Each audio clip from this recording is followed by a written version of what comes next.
Sup everybody, this is Karak with ACG, and once again it's my continuing QuickTime event-driven mission to bring you reviews that aren't 2 minutes long or, well, filled with sponsored bullcrap.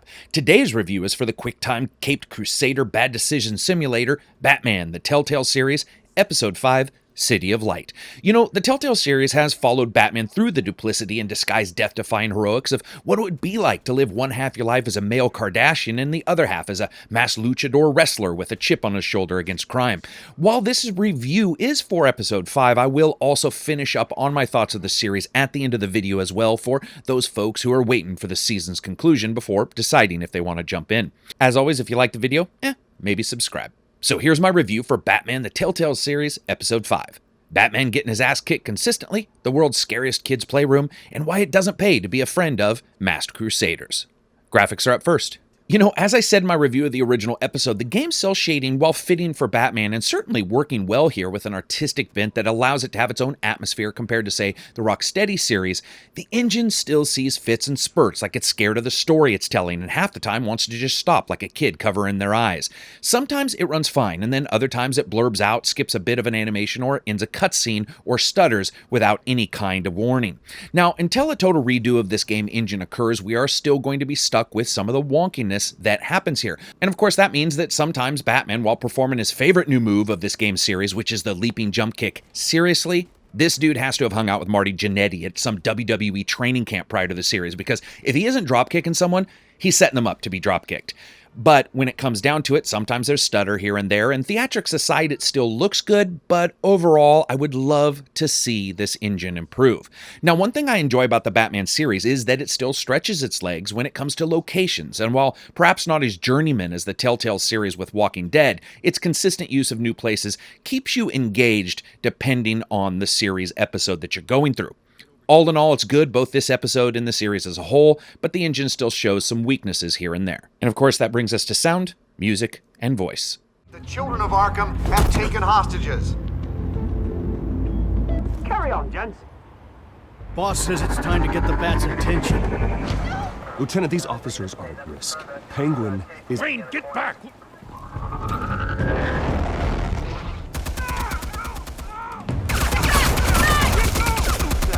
Marks the end of Children of Arkham's reign of terror. If the public knew the half of it.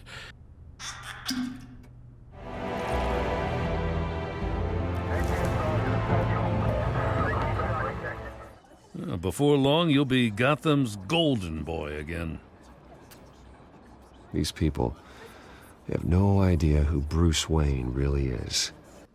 And sound is up first in this trilogy. You know, I continue to be impressed overall, especially with the little things like additional effects for Echo in the Batcave or surround effects used in later scenes. Now, some people may ask, impressed, really? Well, that's because in some games we actually don't see that kind of thing. Now, one problem I did have that was prevalent in this episode in particular was a surround effect packed onto just the environmental sounds in Wayne Manor, but not their voices, especially at the end. Now, this made it sound like they were recording dialogue in a completely different area than they were experiencing it. That doesn't happen in other scenes, so that was most likely a mistake or some other weird thing happening.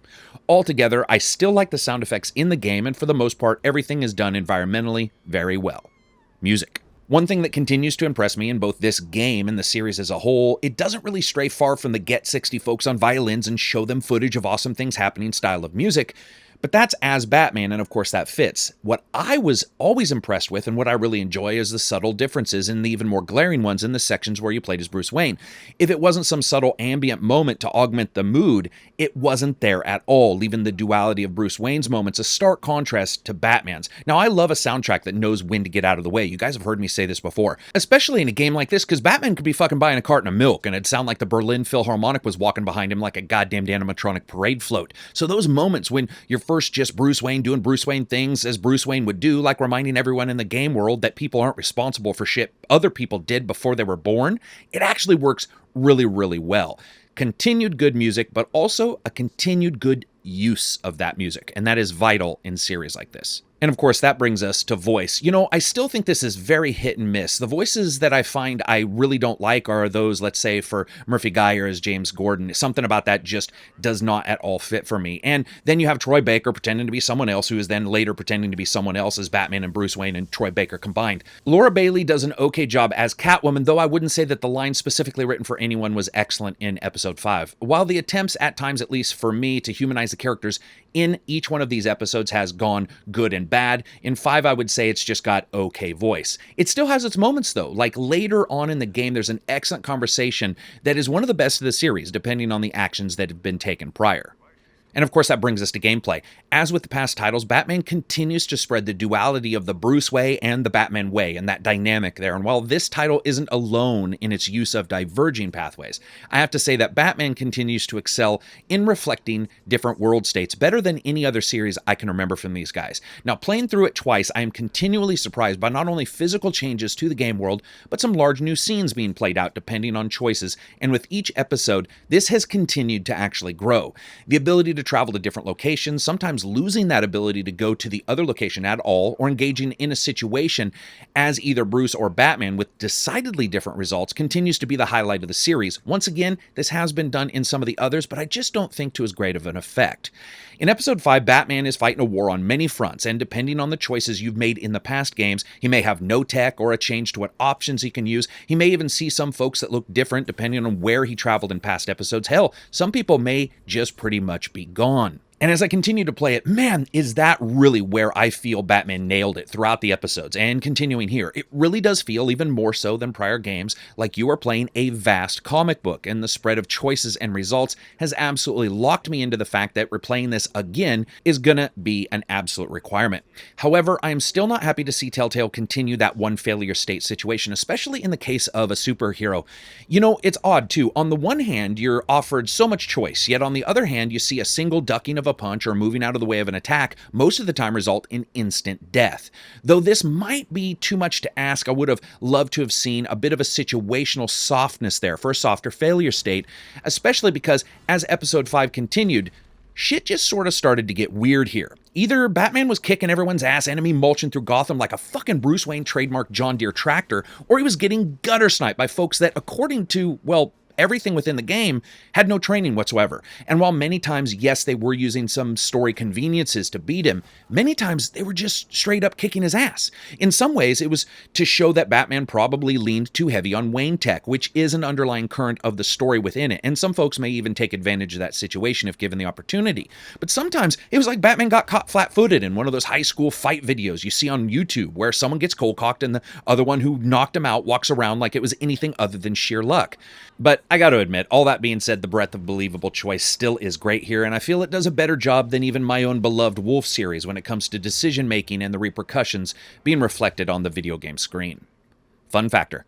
Yeah, episode 5 was a blast. It wasn't always right, it wasn't always perfect, and there was some weirdness there. There were a couple moments of downtime as well, like when Batman was getting dribbled around the environment like his enemies were well-trained Harlem Globetrotters and he was a friggin' basketball.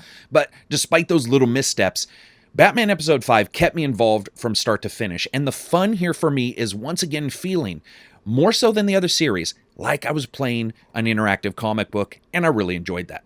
So as you guys know, I rate games on a buy, wait for sale, rent, or never touch it again rating scale. For the episode itself, this is absolutely a buy. I mean, come on. I like the way various parts were wrapped up, and while my own love for some of the enemies isn't as high as maybe other folks out there, I really enjoyed the ride and some of the very serious ramifications afterwards. And we're always looking for replay and replayability in titles, and I feel like this is a title that for the most part actually delivers that.